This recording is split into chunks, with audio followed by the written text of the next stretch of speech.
ہمارے رشتے کا یونی میں کسی کو نہیں پتہ چلنا چاہیے۔ کیوں نہ بتاؤں؟ ذیشان حیرت سے بولا۔ سب مجھ پر ہنسیں گے کہ میرے شوہر نے ابھی تک اپنی ڈگری مکمل نہیں کی۔ ماہم جھنجھلا کر بولی۔ وہ جس کالج میں پڑھاتی تھی ذیشان وہاں کا اسٹوڈنٹ تھا۔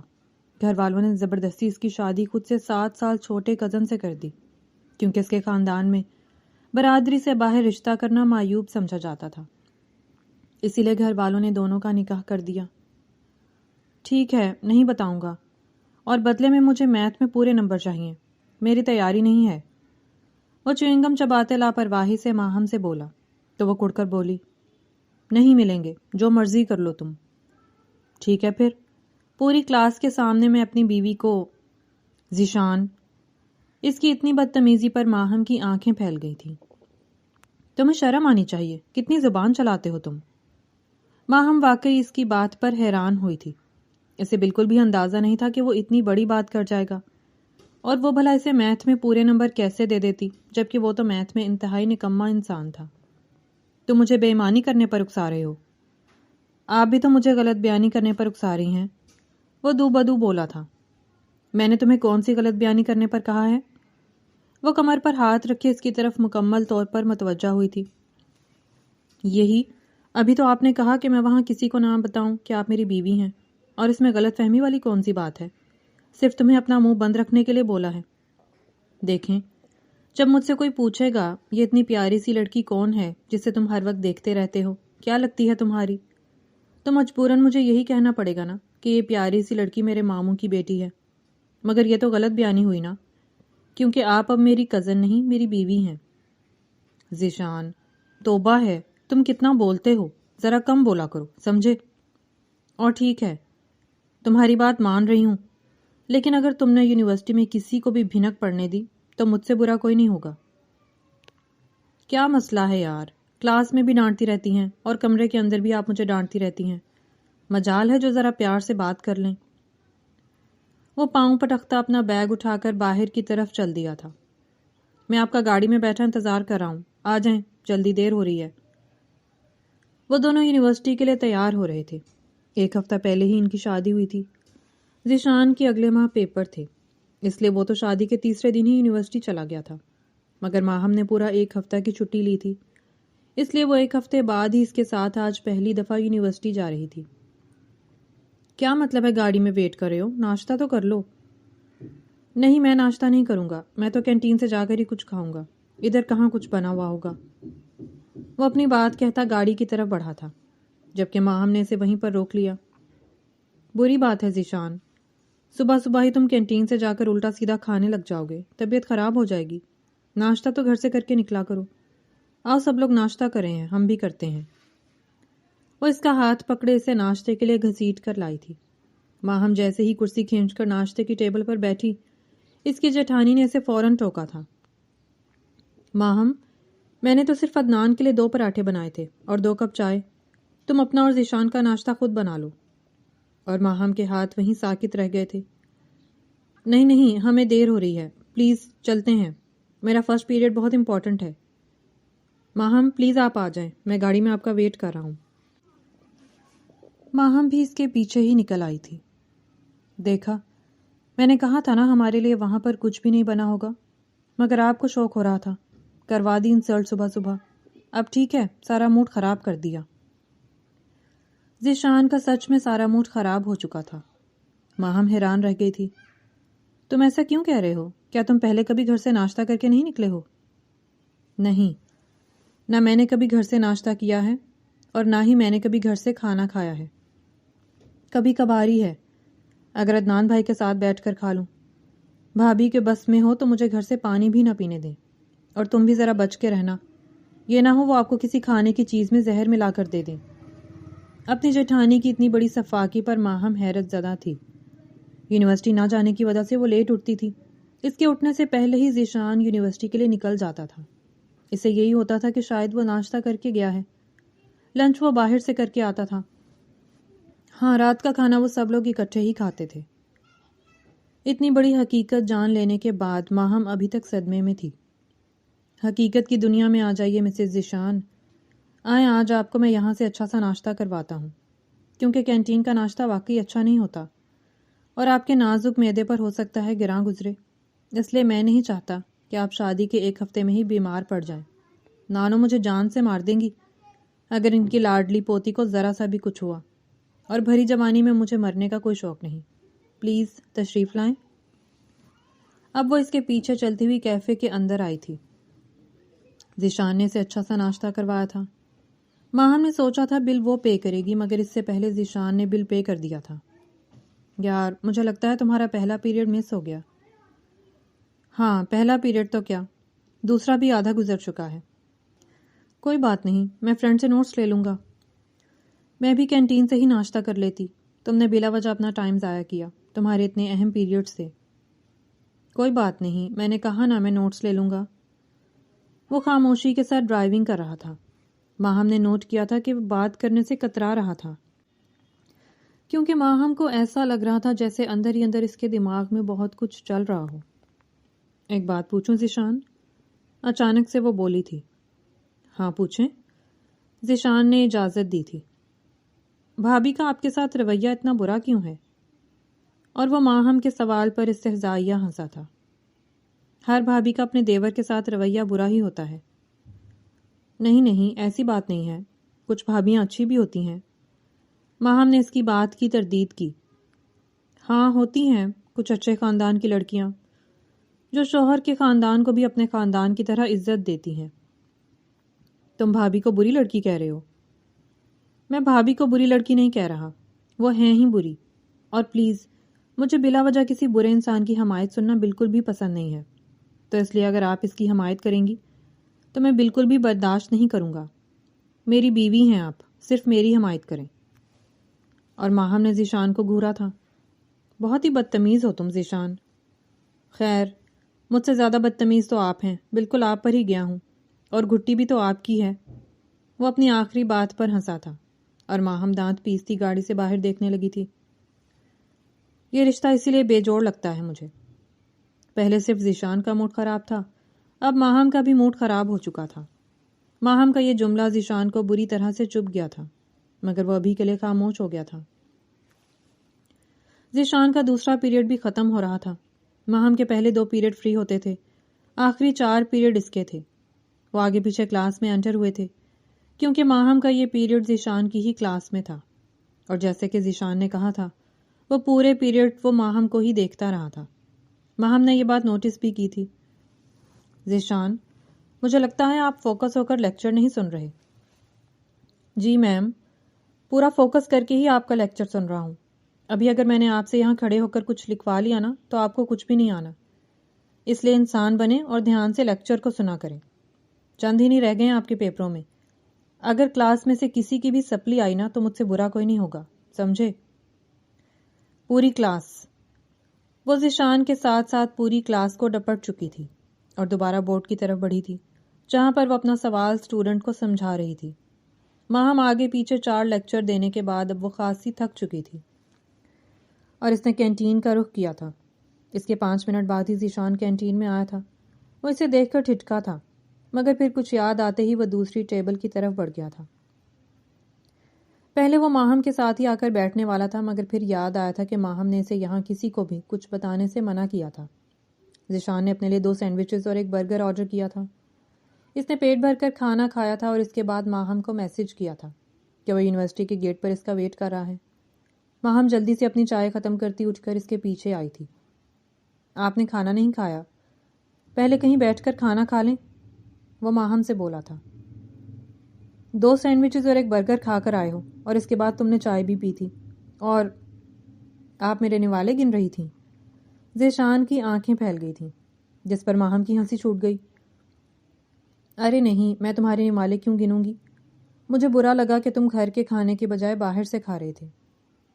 بھائی گھر کے کھانے میں نری خواری ہے، اس لیے میں تو باہر سے کھانا کھاتا ہوں، اور آپ کو بھی تو بھوک لگی ہوگی۔ کافی ٹائم ہو گیا ہے، بیٹھ کر لنچ کرتے ہیں، اس کے بعد گھر جاتے ہیں۔ نہیں، مجھے باہر سے بالکل بھی کچھ نہیں کھانا، مجھے تو گھر کا کھانا ہی کھانا ہے۔ ایسا کرتے ہیں امی کی طرف چلتے ہیں، ان سے مل بھی لیں گے اور وہاں سے کھانا کھا کر پھر واپس آ جائیں گے۔ میں ویسے بھی ان کو بہت مس کر رہی ہوں، 4 دن ہو گئے ان سے ملی نہیں ہوں۔ اور اگر انہوں نے ہمارے لیے کھانا نہ بنایا ہوا تو؟ ایسا ہو ہی نہیں سکتا۔ اس وقت شزا اور سائم کالج سے آتے ہیں، ان کے لیے امی گھر پر کھانا تیار رکھتی ہیں، اسی لیے تو کہہ رہی ہوں چلتے ہیں، کھا کر آ جائیں گے۔ پلیز نا ذیشان، میں دادو کو بھی بہت مس کر رہی ہوں۔ دادو کے نام پر ذیشان نے گاڑی اپنے ننیال کی طرف موڑی تھی۔ السلام علیکم نانو، کیسی ہیں؟ وعلیکم السلام ماں صدقے، میرا شہزادہ آیا ہے، جیتا رہے۔ شہزادے کے پیچھے شہزادی بھی آئی ہے۔ نانو کے گلے ملتے ذیشان بلند آواز بولا تھا، اور اس کی آواز پیچھے آتی ماہم نے بھی سنی تھی، جس پر وہ جھینپ گئی تھی۔ دادو بس کر دیں، اب مجھ سے بھی مل لیں، میں بھی 4 دن بعد آپ سے ملنے آئی ہوں۔ آپ سب کو اتنا مس کر رہی تھی، مگر مجھے نہیں لگتا کہ آپ نے مجھے یاد کیا ہوگا۔ آپ سب تو مجھ سے جان چھڑوا کر خوش ہو رہے ہیں۔ ارے بھلا ایسا کیسے ہو سکتا ہے؟ میں اپنے جگر کے ٹکڑے کو یاد نہ کروں؟ میں تو ہر سانس کے ساتھ تم لوگوں کو یاد کرتی ہوں، مگر اس امید پر مطمئن ہوں کہ تم اپنے گھر میں ہنسی خوشی رہ رہی ہو۔ مجھے بتاؤ، ذیشان تمہارا خیال رکھتا ہے؟ تنگ تو نہیں کرتا؟ نانو، ان کے بجائے آپ میری خیریت معلوم کیا کریں۔ یہ نہ صرف یونیورسٹی میں میری استانی ہے، بلکہ گھر بھی آ کر استانیوں کی طرح مجھ پر روب جھاڑتی رہتی ہیں۔ ذیشان فوراً اپنی نانو کو ماہم کی شکایتیں لگانے لگا تھا۔ دادو، یہ جھوٹ بول رہا ہے، میں نے کچھ بھی نہیں کہا۔ میں نے صرف اتنا کہا تھا کہ یونیورسٹی میں کسی کو ہماری شادی کا نہ بتائے۔ کیوں بھائی، تم نے ایسا کیوں کہا؟ تبھی نائلہ بیگم کمرے سے نکل کر باہر آئی تھی۔ ارے ماہم، تم کب آئیں؟ مجھے تو پتہ ہی نہیں چلا۔ اپنی بیٹی کو دیکھتے ہوئے وہ خوشی سے پھولے نہیں سما رہی تھی۔ بس ماما، ابھی آئی ہوں۔ وہ ماں کے گلے ملی تھی۔ ماہم، تم نے ایسا کیوں کہا ذیشان سے؟ دادو چہرہ موڑے ماہم کو دیکھتے بولی تھی۔ بھائی ظاہر ہے میں نے اپنا مذاق بنوانا ہے پوری یونیورسٹی کو بتا کر کہ یہ میرا کزن، جو مجھ سے 7 سال چھوٹا ہے، یہ میرا شوہر ہے۔ میں نے تو یونیورسٹی میں کسی کو اپنی دوستوں تک کو بھی نہیں بتایا، اسی وجہ سے کہ میرا مذاق نہ بن جائے۔ دیکھ لیں نانو، سن رہی ہیں نا آپ؟ میرا تعارف ان کے لیے مذاق ہے۔ اب وہ پوری طرح سے اپنی نانو کی ہمدردیاں سمیٹ رہا تھا۔ بری بات ہے ماں بیٹا، ایسے نہیں کرتے۔ اچھا چھوڑے نا ماما، بہت بھوک لگ رہی ہے، کھانا دے دیں۔ ہم سیدھا یونیورسٹی سے ہی آ رہے ہیں، کھایا کچھ بھی نہیں ہے۔ چلو ٹھیک ہے، تم دونوں منہ ہاتھ دھو لو، میں تم دونوں کے لیے کھانا لگاتی ہوں۔ نہیں مومانی جان، مجھے بھوک نہیں ہے، میں تو ابھی سینڈوچز کھا کر آیا ہوں۔ ارے سینڈوچز سے کیا بنتا ہے؟ آؤ، میں نے مٹر پلاؤ بنایا ہے، ماہم کے فیورٹ ہیں۔ اور ذیشان، تمہارے بھی تو مٹر پلاؤ فیورٹ ہیں۔ ہاتھ منہ دھو لو اور کھاؤ، بلکہ رات کا کھانا کھا کر چلے جانا۔ نانو تھوڑی دیر ذیشان کو رات تک رکنے کا کہہ رہی تھی۔ نہیں دادو، رات تک نہیں رکیں گے۔ ذیشان کہہ رہا تھا کہ آج کل اسٹڈی کافی ٹف ہے، تو اسے گھر جا کر پڑھنا چاہیے۔ دیکھا نانو، میں کہہ رہا تھا نا، یہ ہر وقت میری استانی بنی رہتی ہیں۔ جس پر ماہم اسے گھورتی ہوئی کمرے میں چلی گئی تھی۔ کھانا کھانے کے بعد وہ لوگ وہاں سے نکل آئے تھے۔ ماہم اور ذیشان کا خاندان اتنے پڑھے لکھے دور میں بھی پرانے رواجوں کے ساتھ جی رہا تھا۔ ان کے خاندان میں آج تک کسی لڑکی کا رشتہ غیر برادری میں نہیں ہوا تھا۔ ماہم کے ابا امین صاحب 2 بھائی تھے، سلیم اور امین۔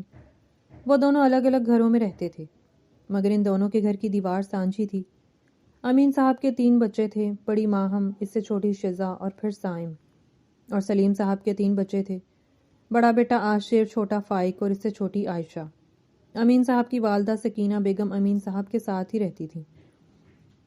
انہوں نے ان دونوں کے بچوں کے رشتے طے کر دیے تھے، عائشہ سائم کے لیے اور شزا عاشر کے لیے، جبکہ فائق کے ساتھ اس کی خالہ زاد کرن کا رشتہ طے تھا، اور وہ ماہم سے 10 سال چھوٹا تھا۔ ایک واحد ماہم تھی جس کا پورے خاندان میں کوئی بھی ہم عمر لڑکا نہیں تھا۔ ماہم کی پریشانی سب کو ہی تھی۔ آخرکار سکینہ بیگم کی اکلوتی بیٹی کا چھوٹا بیٹا ماہم کے لیے چنا گیا تھا۔ ناصرہ سکینہ بیگم کی اکلوتی بیٹی تھی، اور تقریباً 8 سال پہلے وہ اس دنیا سے چلی گئی تھی۔ ناصرہ کے 2 بیٹے تھے، بڑا بیٹا عدنان اور ذیشان۔ ذیشان تب محض 10 سال کا تھا جب اس کی ماں کا انتقال ہوا تھا۔ ذیشان کا باپ سرکاری کالج میں ٹیچر تھا، اچھی خاصی ان کی تنخواہ تھی، ان کے گھر کا نظام اچھا خاصا چل رہا تھا۔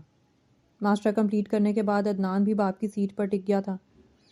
ذیشان کے والد اصغر صاحب نے اپنی بھانجی شازیہ کا رشتہ اپنے بیٹے عدنان کے ساتھ کر دیا تھا۔ شادی ہو گئی تھی۔ ان کی شادی کے 6 ماہ بعد ہی اصغر صاحب کا انتقال ہو گیا تھا۔ ماں کی وفات کے بعد ذیشان صاحب نانو کے پاس ہی رہتا تھا۔ نائلہ ایک صلح جو اور ہمدرد قسم کی عورت تھی۔ وہ خود بھی ذیشان سے بہت پیار کرتی تھی۔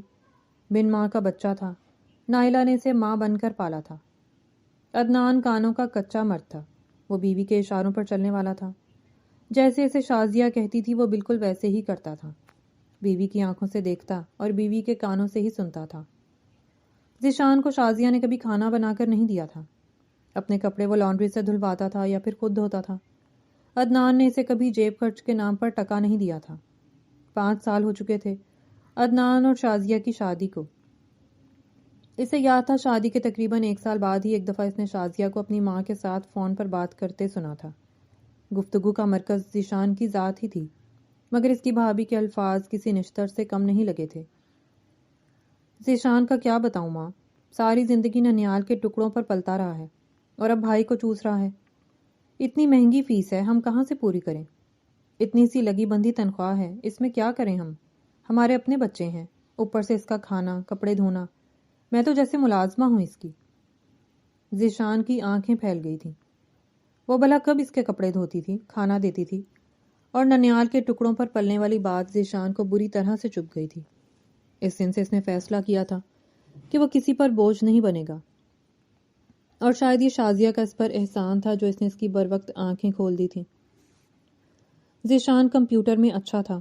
FA کے پیپروں کے بعد اس نے ایک اکیڈمی سے کورس کیا تھا اور اس نے بیٹھک کو ٹیوشن سینٹر بنا لیا تھا۔ وہ یونیورسٹی سے آنے کے بعد بچوں کو پڑھاتا تھا اور اس کے علاوہ وہ لڑکوں کو کمپیوٹر سکھانے لگا تھا۔ اس کے بابا اسے اکثر ہی پیسے دیتے رہتے تھے اور وہ ان کو سیو کر لیتا تھا، تو اس کے پاس کافی ساری سیونگز تھیں۔ اس نے ان پیسوں سے 3 کمپیوٹر خریدے تھے، بچوں کو کمپیوٹر سکھانے لگا تھا۔ آہستہ آہستہ اس کی انکم بڑھنے لگی تو اس نے اپنی اکیڈمی میں کمپیوٹر کا اضافہ کر لیا تھا۔ 1 سال کے اندر ہی اس کی کافی اچھی خاصی انکم آنے لگی تھی۔ وہ گھر میں کم ہی ٹکتا رہا تھا۔ گھر کا کھانا وہ صرف اپنے ننیال سے اپنی ممانی کے ہاتھ کا کھاتا تھا۔ اس کے بعد اس نے جیسے قسم کھا لی تھی کہ وہ شازیہ بھابھی کے ہاتھوں سے کبھی کھانا نہیں کھائے گا۔ کافی سوچ بچار کے بعد جب ذیشان کی نانوں نے ذیشان اور ماہم کے رشتے کی بات کی تھی تو سب سے پہلے انہوں نے ذیشان سے ہی پوچھا تھا، اور ذیشان حیران رہ گیا تھا۔ نانوں کی بات پر اسے یقین نہیں آ رہا تھا کہ نانوں جو اسے کہہ رہی ہیں وہ سچ ہے۔ نانوں، یہ آپ کیا کہہ رہی ہیں؟ آپ کو پتہ ہے نا وہ مجھ سے کتنی بڑی ہیں۔ آپ کے ساتھ ساتھ وہ مجھے بھی ماریں گی اگر انہوں نے یہ بات سن لی تو۔ ذیشان، تم بھی جانتے ہو ہم غیروں میں لڑکیاں نہیں بیاہتے، اور تم ہی بچے ہو جس کے ساتھ اس کا نکاح ہو سکتا ہے۔ اگر تم انکار کرو گے تو وہ ہمیشہ باپ کے گھر پر ہی بیٹھی رہ جائے گی۔ ارے نانو، کیسی باتیں کر رہی ہیں؟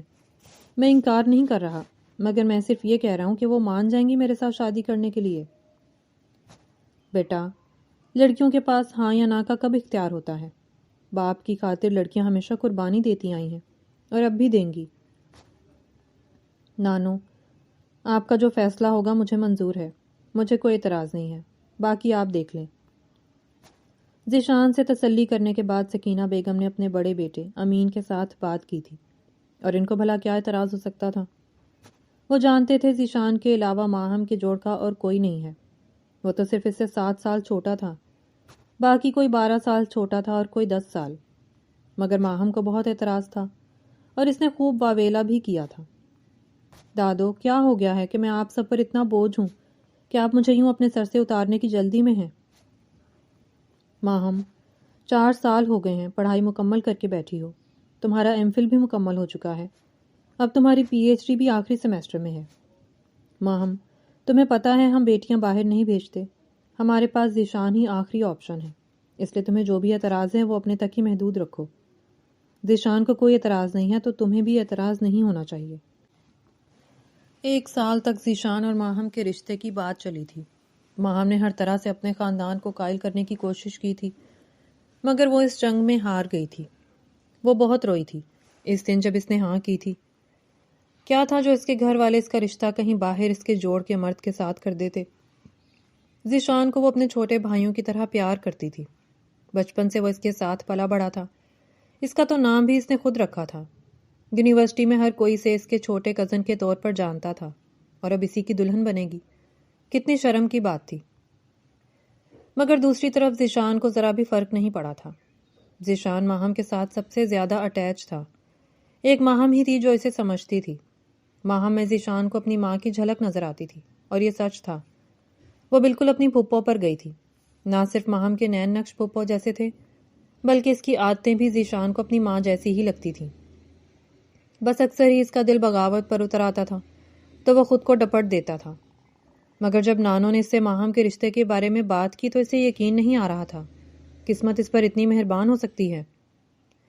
ذیشان کو لگتا تھا کہ وہ ایک بدبخت انسان ہے جس سے بچپن میں ہی اس کی ماں کا سایہ اٹھ گیا تھا۔ باپ نے بھی اتنی توجہ نہیں دی تھی، اور اس کے بعد بھائی تو بھائی ہوتے ہوئے بھی دشمن بنا بیٹھا تھا۔ وہ ننیال میں دوسروں کے احسانوں پر رہ رہا تھا۔ آج تک اس کی زندگی میں کچھ بھی اچھا نہیں ہوا تھا، اور ایک واحد ماہم تھی جو اللہ نے اس کے حصے میں ڈال دی تھی، اور اس کی زندگی کی ساری تکلیفوں کا ازالہ ہو گیا تھا۔ ذیشان تو آج کل ہواؤں میں اڑتا پھر رہا تھا۔ وہ جانتا تھا ماہم کی ذہنی اذیت کو۔ شادی سے چند دن پہلے ہی ذیشان اور ماہم کا ایک دوسرے کے ساتھ ٹاکرا ہوا تھا۔ ماہم نے اسے دیکھ کر منہ موڑ لیا تھا۔ وہ کمرے میں چلی گئی تھی۔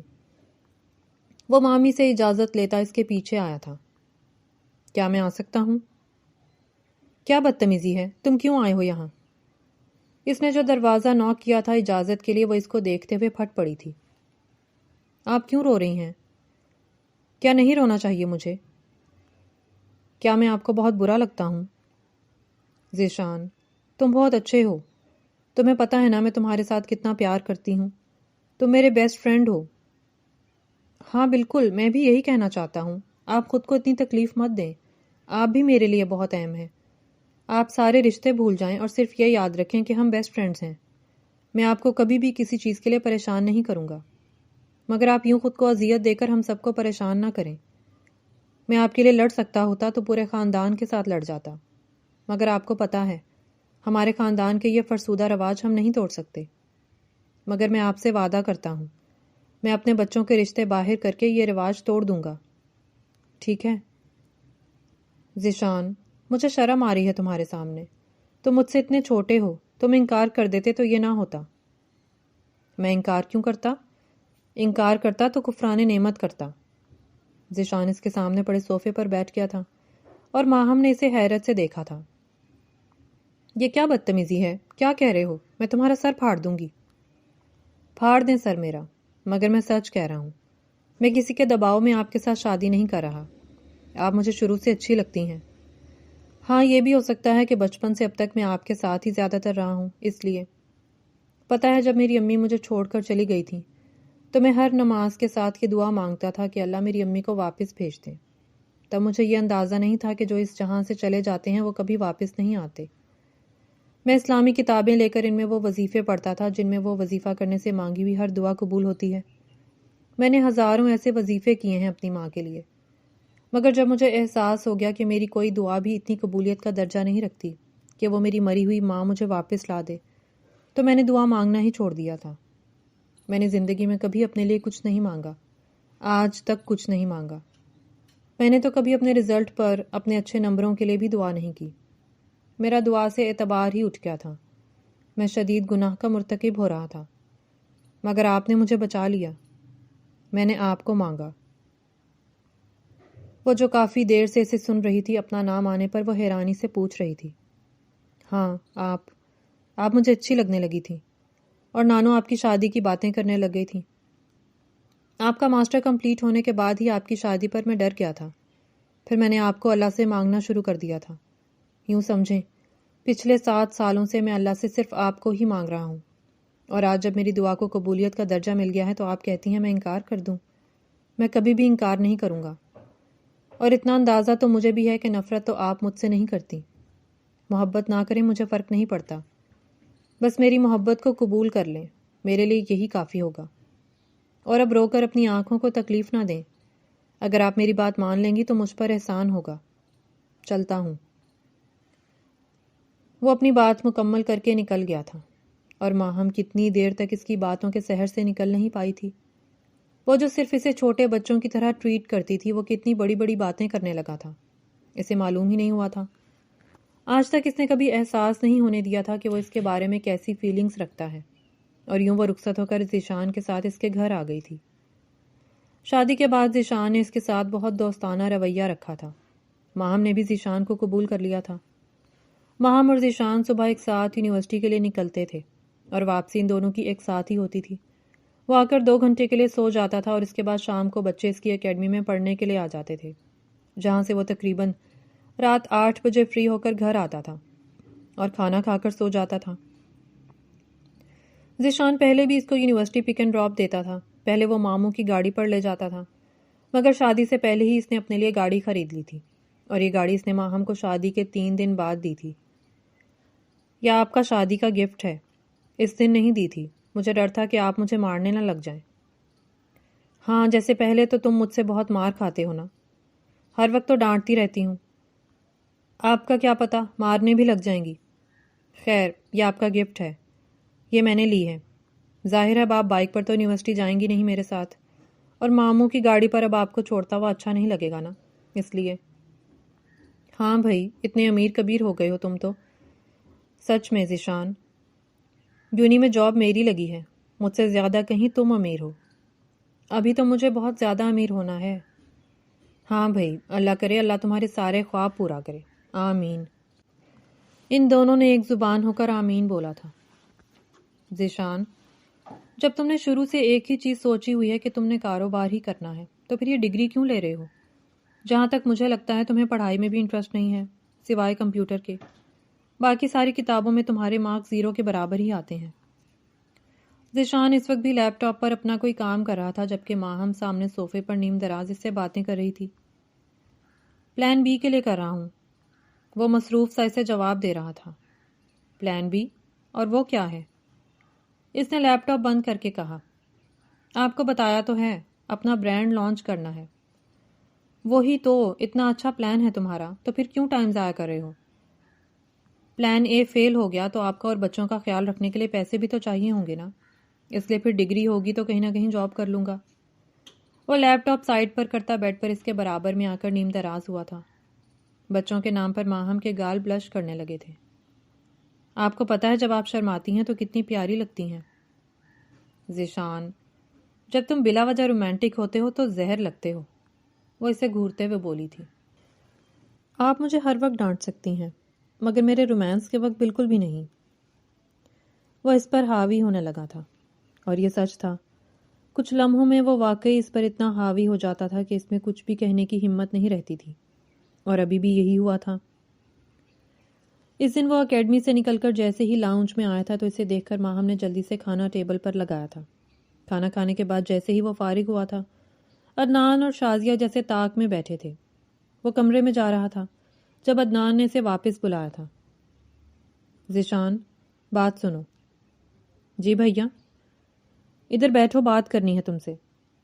ذیشان کو کچھ کھٹکا تھا اور وہ چپ رہا تھا۔ وہ سامنے صوفے پر بیٹھ گیا تھا، ساتھ ہی اس کے ماہم بھی کھڑی تھی۔ ماہم، تم بھی بیٹھو۔ دیکھو ذیشان، اب تک تمہیں میں نے پڑھایا لکھایا ہے، تمہاری شادی کی ہے، مگر اب میں مزید تمہاری کوئی ذمہ داری نہیں لے سکتا۔ تمہاری بیوی ہے، اس کے خرچے تم خود ہی پورے کرو گے، یہ میری ذمہ داری نہیں ہے۔ میرے اپنے بچے ہیں، 100 اخراجات ہیں، اس لیے تم آج سے اپنے کچن کا خرچ خود دو گے، آدھا کریانے کا بل تم پے کرو گے، اسی طرح بجلی گیس سب کچھ آدھا آدھا ہوگا۔ کیوں نہ ہم کچن ہی الگ کر لیں عدنان بھائی؟ آگے بھی کچھ بولتے ذیشان ان کی بات ٹوک گیا تھا اور ماہم کی ذیشان کی بات پر آنکھیں پھیل گئی تھیں۔ میری بیوی کی ذمہ داری پہلے بھی میں ہی اٹھا رہا ہوں، وہ آپ کی ذمہ داری بالکل بھی نہیں ہے، اسی لیے میں کہہ رہا ہوں ہم آج سے ہی اپنا کچن الگ کر لیتے ہیں۔ اور کچن الگ کرنے پر عدنان کو غصہ آ گیا تھا۔ بس اتنا سا ہی تھا تم سے، کریانے کے پیسے کیا مانگ لیے، تم تو الگ ہونے کی باتیں کرنے لگے ہو۔ اتنے سالوں سے جو میں کر رہا ہوں۔ کیا کر رہے ہیں آپ؟ میرے لیے تو کچھ بھی نہیں کیا۔ آپ نے میری شادی پر 5 لاکھ مجھ سے لیے ہیں، اور وہ 5 لاکھ آپ نے کہاں لگائے؟ مجھے اس کا حساب دیں۔ ولیمے کے نام پر آپ نے ادھر گلی میں ٹینٹ لگا کر مہمانوں کو بھگتا دیا تھا۔ مینیو تو مجھے آپ کو بتانے کی ضرورت نہیں ہے۔ زیور سارا ماہم کو امی کا چڑھایا گیا ہے، اور کپڑے جو آپ نے ماہم کے لیے لیے ہیں وہ 5 لاکھ کے تو نہیں تھے۔ آپ ایسا کریں، جتنا میری شادی کا خرچ ہے مجھے لکھ کر دیں، میں آپ کو باقی بھی پے کر دوں گا۔ اور معاف کیجیے گا، آپ نے آج تک نہ میری پڑھائی پر 1 روپیہ خرچ کیا ہے اور نہ ہی میری ذات پر آپ کا 1 روپیہ تک خرچ ہوا ہے، اور یہ بہت اچھی بات ہے۔ آپ کی اپنی فیملی، اپنے بچے ہیں۔ صحیح ہے، آپ نے خود ہی بات شروع کر دی۔ آج سے ہم الگ ہو رہے ہیں۔ صبح کا ناشتہ ہم اپنے کچن میں ہی بنائیں گے۔ کچن الگ کرنے سے پہلے ہم ذرا باقی چیزوں کو بھی ڈیٹیل سے دیکھ لیں۔ یہ گھر آدھا میرے نام پر ہے اور آدھا آپ کے نام پر۔ آپ چاہیں تو اپنے حصے میں دیوار کر لیں۔ اس کے علاوہ بابا کے 3 پلاٹس ہیں، ایک آپ کے نام پر ہے اور دوسرا میرے نام پر، مگر تیسرا ہم دونوں کے نام پر ہے۔ تو جو میرا پلاٹ ہے اس کے کاغذات میرے حوالے کر دیں اور صبح تک مجھے اس کے گھر کے اور پلاٹ کے کاغذات مل جانے چاہیے۔ اپنی بات مکمل کرتا وہ ماہم کا ہاتھ پکڑے سے اپنے کمرے کی طرف لے کر بڑھ گیا تھا۔ یہ کیا کیا تم نے؟ کیا کیا مطلب؟ کیا کیا میں نے؟ بھائی کے ساتھ بدتمیزی کی ہے تم نے؟ میں نے کوئی بدتمیزی نہیں کی، میں نے وہی کیا جو کرنا چاہیے تھا۔ میرے ساتھ جو بھی ہوا، مگر آپ پر جب بات آئے تو میں چپ نہیں رہ سکتا۔ تمہیں نہیں پتا وہ میرا پلاٹ بیچنے والے تھے۔ 1-2 پراپرٹی ڈیلر سے اس نے بات بھی کی ہے، مگر چونکہ وہ میرے نام پر ہے اس لیے ابھی تک بات بن نہیں پائی۔ ان کو لگتا ہے میں کچھ جانتا ہی نہیں ہوں۔ یہ بیچ بھی دیتے نا تو میں ان کو اف تک نہیں کرتا، مگر آج انہوں نے میری بیوی کا نام لے دیا ہے اور بیوی کے نام پر تو میں چپ ہونے والا نہیں ہوں۔ خیر تم اس بارے میں نہیں سوچو، سو جاؤ۔ اور ہاں، صبح ناشتہ مت بنانا، باہر سے کر لیں گے۔ اس کے بعد میں کریانہ وغیرہ لے آؤں گا تو رات کا کھانا ادھر اپنے کچن میں بنا لیں گے۔ ذیشان کے والد نے جب گھر بنایا تھا تو انہوں نے اس طرح بنایا تھا کہ دونوں بیٹوں کے الگ الگ پورشن بنا دیے تھے۔ بالکل برابر لاؤنج کا حصہ تھا جو درمیان میں آتا تھا، اور وہاں ایسا تھا کہ دیوار کی جاتی تو گھر کی ڈیکوریشن بالکل بھی خراب نہیں ہونی تھی۔ دیکھا، بھلائی کا زمانہ ہی نہیں ہے۔ میں کہتی تھی نا آپ کا بھائی نہیں یہ سانپ ہے، کیسے ایک ایک چیز ہمیں جتا کر گیا ہے۔ میں کہتی تھی نا سانپ کو دودھ پلائیں تب بھی وہ ڈستا ہے۔ شازیہ عدنان کو مزید بھائی کے خلاف کر رہی تھی۔ بدھو بیوی کی باتوں پر ہمیشہ آنکھیں بند کر کے یقین کر لیتا تھا۔ اور ایک چیز اچھی ہوئی ہے، عدنان نے غصے میں اسے گھر کے کاغذات اور پلاٹس کے کاغذات دے دیے تھے۔ تیسرا پلاٹ تو پہلے ہی بکوانے پر تلا ہوا تھا، مگر ابھی تک اچھا ریٹ نہیں لگ رہا تھا۔ ذیشان نے وہ کاغذات سنبھال کر اپنی الماری میں رکھ لیے تھے۔ دیکھا، اسی طرح مجھے کاغذات مل سکتے تھے۔ ذیشان، تم ویسے کیوں کہہ رہے تھے کہ بھائی جان وہ پلاٹ بیچ رہے ہیں؟ ماہم نے پوچھا تھا۔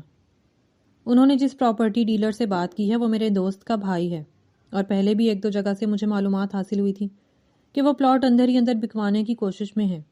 میں نے 1-2 دفعہ اس سے پہلے بھی پوچھنے کی کوشش کی تھی، مگر میرے سامنے بھیا مکر گئے تھے۔ اس کے بعد میں نے انہیں خود فون پر بات کرتے سنا تھا۔ مگر کیا ہو گیا ہے ماہم؟ تم کیوں اتنی پریشان ہو رہی ہو؟ ماہم کا ایک دم سے منہ اتر آیا تھا۔ ذیشان، بھلا اپنے بھی اپنوں کے ساتھ ایسا کر سکتے ہیں؟ مجھے حیرانی ہو رہی ہے۔ وہ تو ہمارا خون ہے، ہم ایک ہی خاندان کے لوگ ہیں، اور ہمارے بڑے کہتے ہیں اپنا مارے گا تو چھاؤں میں پھینکے گا۔ ماہم کی آنکھوں سے آنسو بہنے لگے تھے، اور اس کی آخری بات پر ذیشان کی ہنسی چھوٹ گئی تھی۔ جب مر ہی جانا ہے تو کیا فرق پڑتا ہے، بندہ دھوپ میں مرا پڑا ہو یا چھاؤں میں؟ اور اس نے اس طریقے سے بات کی تھی کہ ماہم کی بھی ہنسی چھوٹ گئی تھی۔ چلیں اب بس کریں، اور بتائیں کچھ کھانا ملے گا؟ وہ ابھی اکیڈمی سے فری ہو کر آیا تھا۔ ہاں میں نے کھانا بنایا ہے، آؤ کھاتے ہیں۔ ارے واہ، ہمارے کچن کا آج یہ پہلا کھانا ہوگا، چلو ایک ویڈیو تو بناتے ہیں۔ ذیشان نے جلدی سے کیمرہ آن کر کے اپنی اور ماہم کی کچن کے اندر ہی ویڈیو بنائی تھی۔ ماہم نے یونیورسٹی سے آنے کے بعد کچن میں جہیز کے برتن نکال کر سجا دیے تھے۔ اسے گھر ڈراپ کرنے کے بعد ذیشان مارکیٹ چلا گیا تھا سودا سلف لینے کے لیے۔ جیسے ہی وہ سودا لے کر واپس آیا تھا، ماہم نے سارا کچن سیٹ کر لیا تھا۔ کچھ سیٹنگ تھی جو اس کے ساتھ مل کر لی تھی۔ اس کے بعد وہ اکیڈمی میں بچوں کے ساتھ مصروف ہو گیا تھا، اور ماہم کھانا بنانے میں مصروف ہو گئی تھی۔ آپ کو پتہ ہے، امی کے بعد آپ کے ہاتھوں کا کھانا میں نے اس گھر میں کھایا ہے، ورنہ شاید ہی ایسا کبھی ہوا ہوگا جو میں نے یہاں سے کبھی فیملی کے ساتھ بیٹھ کر کھانا کھایا ہو۔ بھائی اور بھابھی ہمیشہ اکیلے کھانا کھاتے تھے جب میں گھر سے باہر ہوتا تھا۔ وہ اداسی سے بولا تھا۔ اچھا چلو، اب ہم تو ہمیشہ ایک ساتھ ہی بیٹھ کر کھانا کھائیں گے نا، اور یہ جو تم باہر سے بری چیزیں کھاتے ہو نا، بالکل بند۔ اب سے بالکل ہیلدی کھانا کھاؤ گے تم۔ جو حکم میرے آقا۔ ذیشان نے اس کے آگے سر خم کیا تھا، جس پر ماہم کھلکھلا دی تھی۔ پیپر ختم ہونے کے بعد ذیشان نے 1-2 کورسز کیے تھے جو اس کے کاروبار کے لیے ضروری تھے۔ اس کے بعد اس کا آخری سیمیسٹر تھا، اور یہ 6 ماہ وہ بری طرح سے مصروف رہا تھا، نہ صرف پڑھائی میں بلکہ برانڈ پر دن رات محنت کر رہا تھا۔ اس کام میں ماہم اس کے ساتھ پیش رہی تھی۔ ذیشان اپنے خود کا موبائل اور لیپ ٹاپ کا برانڈ لانچ کرنا چاہتا تھا.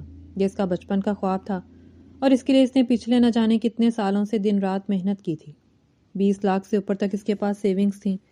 اب باقی کے پیسے پلاٹ بیچنے کے بعد اس کے حصے میں جو آئے تھے وہ اسے مل گئے تھے.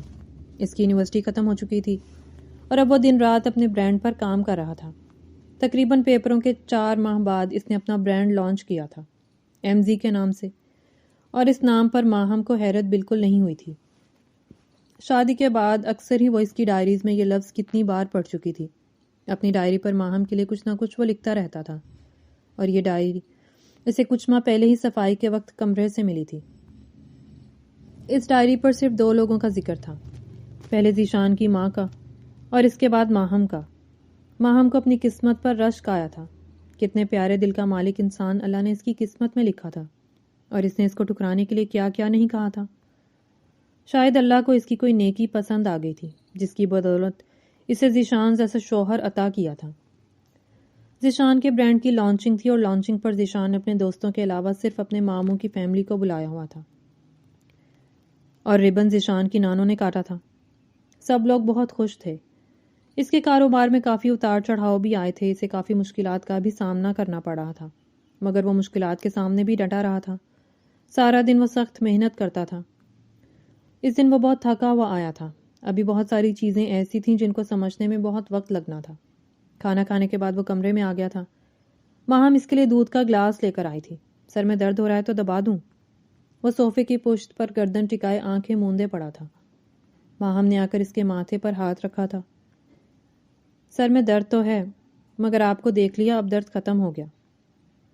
کیوں؟ میں تمہاری سر درد کی گولی ہوں جو مجھے دیکھتے ہی تمہارا درد ختم ہو گیا؟ مگر گولی کھانے کے بعد ختم ہوتا ہے. ذیشان نے ہاتھ پکڑ کر اسے اپنی گود میں بٹھا لیا تھا. مگر آپ کو بنا کھائے بھی میرا درد ختم ہو جاتا ہے. وہ اس کے گال پر جھکا تھا. جب بنا کھائے ختم ہو گیا تو پھر کھانے کی کیا ضرورت تھی؟ دور ہٹو مجھ سے. مگر وہ بجائے اس سے دور ہٹنے کے اسے اپنے قریب کر گیا تھا. اس دن دیوار کے پار ماہم عدنان بھائی کے بچوں کے رونے کی آوازیں سن رہی تھی.